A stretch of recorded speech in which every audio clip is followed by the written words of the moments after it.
Greetings, woman. I'm Andre, and I'm George, and welcome back to the Windmill full of corpses. Now, it's time to get back to Epica.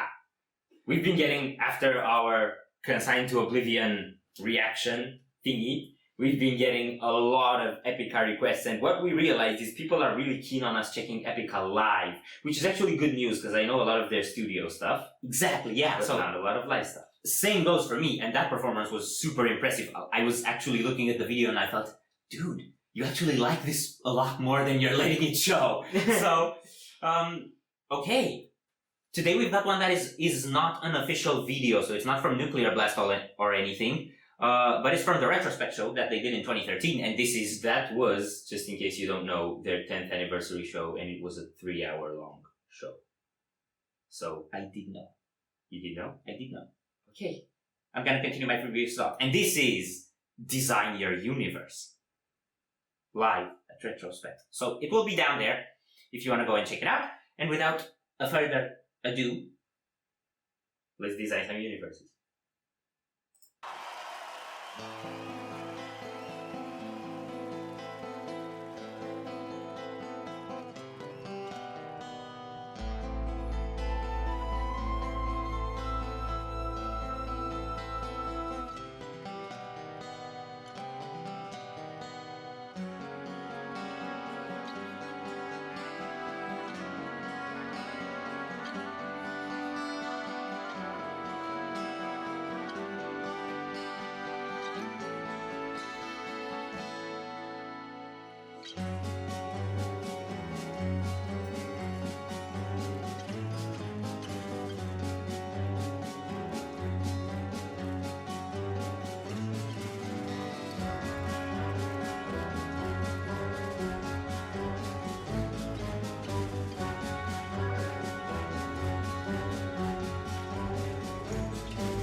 Okay. Wow. Wow, there's a lot of stuff I liked about that. One thing I want to say, okay, I'll try to take everything in order. First things first, the acoustic intro. Man, I did not know they were going to do that on actual acoustic guitars. That was brilliant. So, okay, this is a song I have heard before. Yeah, same here. So yeah, we're just seeing the live reaction. I didn't remember it I like, if you would have asked me to hum something from Design Your Universe, I would have been brain dead, but they started coming back to me, and it's such an impactful song.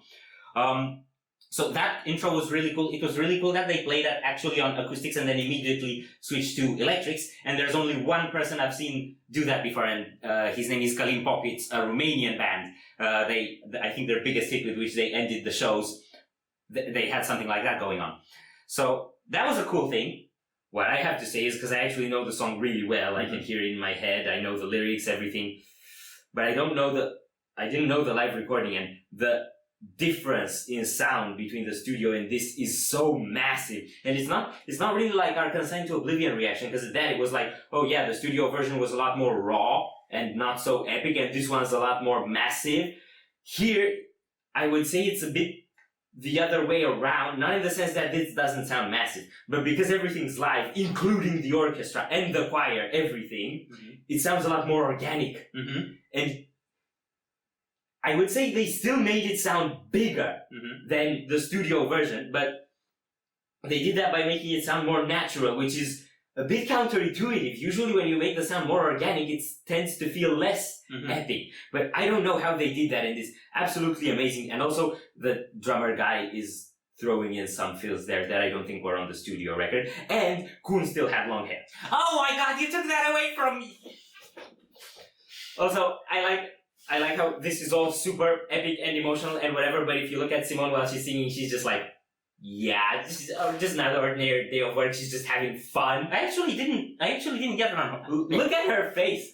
She's goofing around a bit, but actually, this is probably one of the more badass performances I've seen from Simone, because we actually got some like actual headbangs from her, and I know she's always doing this thing, you know? So that was pretty impressive, and I actually also had comments on the vocals, but we'll leave that for later on, because you talked a lot, and you also saw my Poonpan, so I hate you now.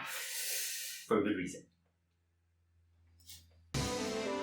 To take for taking sake will leave the path of loss and strain, and endless breaking faith can warrant active reason. If you can't let go, you will end up empty-handed. If you can't control your life and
Okay, so this is what a memorable song is. I couldn't remember a second from this song before we played the video, but as it's coming along, everything's coming back to me. It's that kind of thing that gets printed in your head. So it's compositionally really well put together. I have plenty of things that I want to comment on musically, but I think I'll leave them for the end so that the people who just want to see our goofy faces can do that first. But I just wanted to say that it's so impressive how they put this song together to make it so memorable, because it's not exactly a simple song. You have hooks, things that grab you in, but it's not exactly a simple song. So yeah, what I really just want to mention is that vocal part right there after the second chorus when it went into the bridge. That, oh my god, the way she pulled that off, because I know the studio version as well, and it's really epic on the studio, but she made it sound so much different live, and I guess a lot more heartfelt and like just coming through with a lot of power. Like, I don't know. Well, that was one of the things I wanted to comment on at the end, but it's okay. I think it was my favorite moment of the song so far. Like, it really got to me a little. So, okay, yeah. Shall we? Yes.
Okay, this must be probably my favorite thing ever with Epica.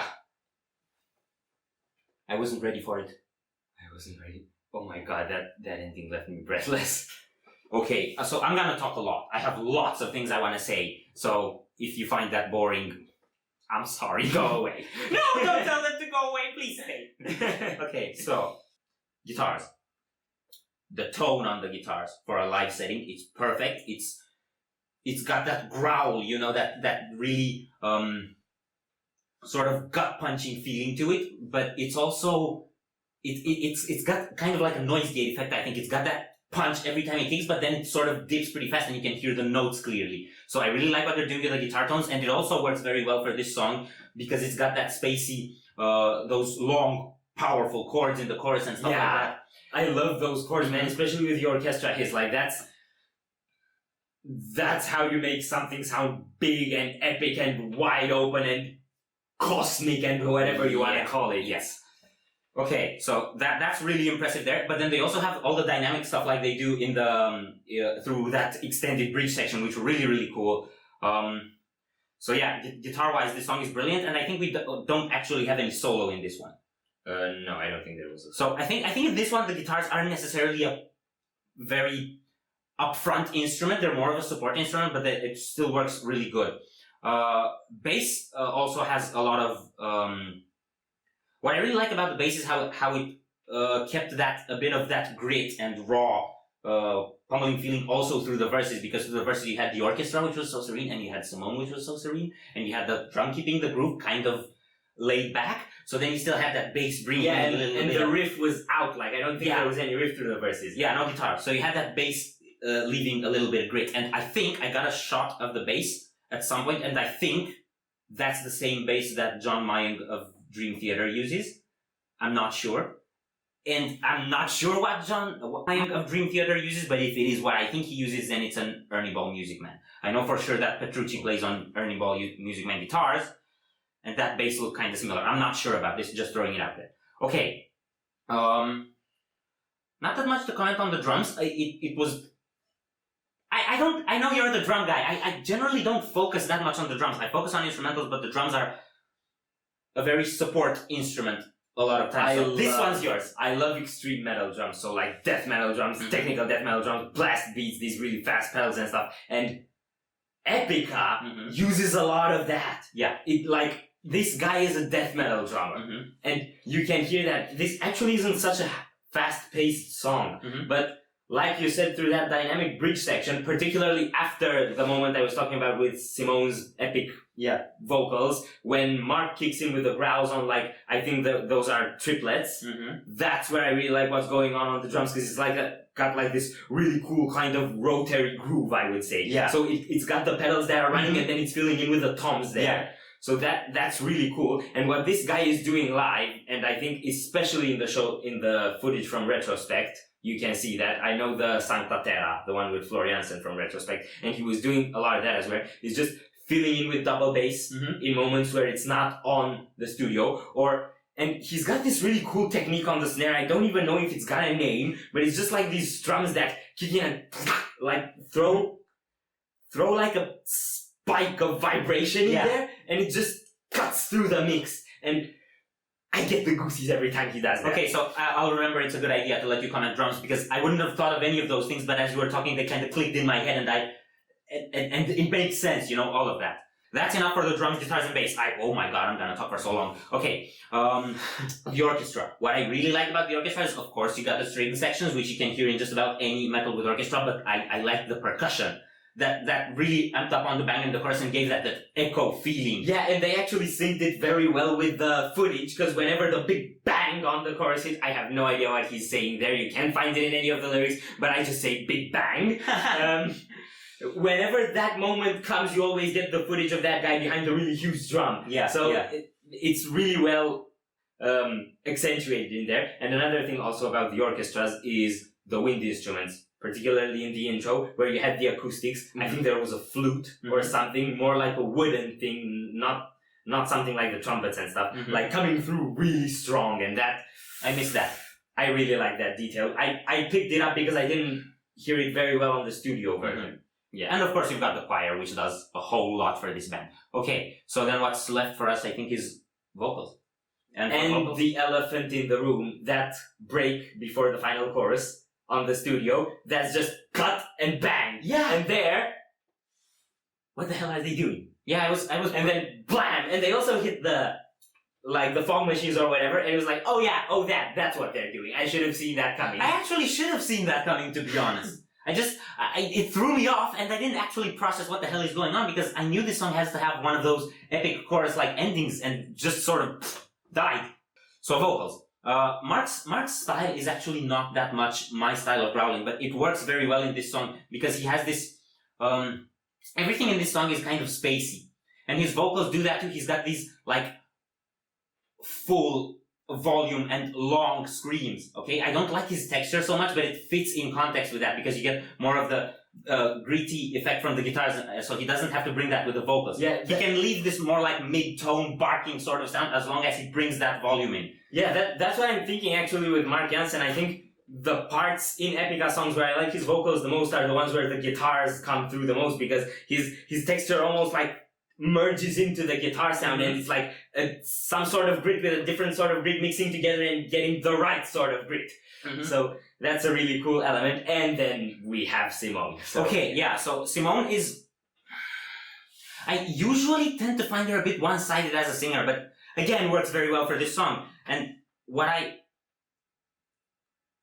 think I'm starting to understand a bit is why people really like old Epica, because the new album, Omega, I've seen an interview with her, and she was saying that this harkens back to albums like Design Your Universe, and it's more up her alley because it's more emotional. And I feel that. I really liked the Quantum Enigma and the Holographic Principle for being more high octane and with this really impressive production, which Joost did, by the way, Joost van den Broek. He's been doing their production ever since the Quantum Enigma, so ever since I've started liking them. He's the best Dutch producer and probably one of the best producers in the world, so...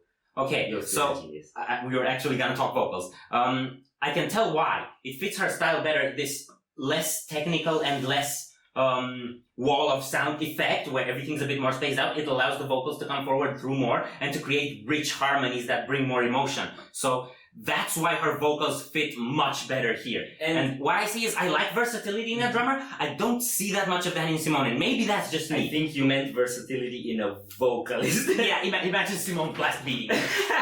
I mean, we don't know if she can do that. I mean, if she tried, maybe. Okay, so as far as I can tell, and maybe I'm wrong, she's not the most versatile singer, but I always like somebody who does one thing, but is very good at what they do. And I'm gonna do some silly comparisons. Ben Dewar of Shadow of Intent, he does one thing, he squeals, but he's very good at what he does. Yeah. Thomas Saukonen of Wolfheart, he does one thing, he grunts, but he's very good at what he does. Yngwie Malmsteen, he does one thing, he shreds, but he's very good at what he does. And Simone does one thing, operatic vocals, and she's very good at what she does. And you can see that here. And a couple of details that I like other than the section that you already commented on is the chorus, because you have those sliced vocals with space in them. And I think that takes tremendous breath control from somebody, and I don't know if she actually gets to breathe in between those parts. So that's super impressive to see there. And it's kind of, I think it's a high, chesty, powerful voice that she has to do there. So it's a really cool contrast with the verses, which are still very high notes, but have to sound tender and delicate. So that actually takes a lot of control. So Simone's gotten my respect with this performance probably more than anything else I've talked. This is going to be probably our longest video so far. Yeah, and I also still have some things to say about Simone. And first off, one thing that you said is she doesn't really have to make that wall of sound effect. And I think the main reason for that in Epica is because of the choir. Yeah. So you get the volume from the choir, and then it's like, the way I see it, because I tend to get images in my head, is like you have a pyramid of voices and then hers is on the top. Yeah. So she's supported by all those voices, which by the way, here are live voices. There was a live choir in there. Yeah. So, and in the chorus that you mentioned, those cut out stuff, the choir does that as well, not just her. That's why it had so much impact. And then she actually used that at the end, because on that ending note, I think the choir kept going with that theme, and she just veered off it and started doing like those superb, really high, like goosies inducing notes. Like those again are not on the studio, and I think this is a fit comparison. It's like the difference between the studio outro of Ghost Love score versus the live version that Flora does with the epic ending. That's kind of what happened here with those notes. Okay. So that sealed the deal for me. Completely blew the roof off. Like, I can't even imagine what it would have been like to be at that show. 3 hours. And I think this was the last song before the encore. What was the encore? Never mind. Storm the Sorrow and some other thing, I think. Okay, those are pretty cool too. So, okay, we're finally done, I think. Yeah, this is Okay. probably gonna be our longest video yet, but for good reason. If you're still here, please let us know. We really want to know if anybody can stay with us for this long. Yeah. And we really appreciate it if you did. I just wanted to say everything that was on my mind because I felt it was cool stuff. Of course, you didn't have to be here, but thank you if you did. So if you enjoyed this video, we greatly appreciate the likes and shares, and if you want to see more, don't forget to subscribe with bells on. Thank you very much for stopping by. We hope you enjoyed your stay, and we'd love to see you back at the Windmill very soon. Corpse is out.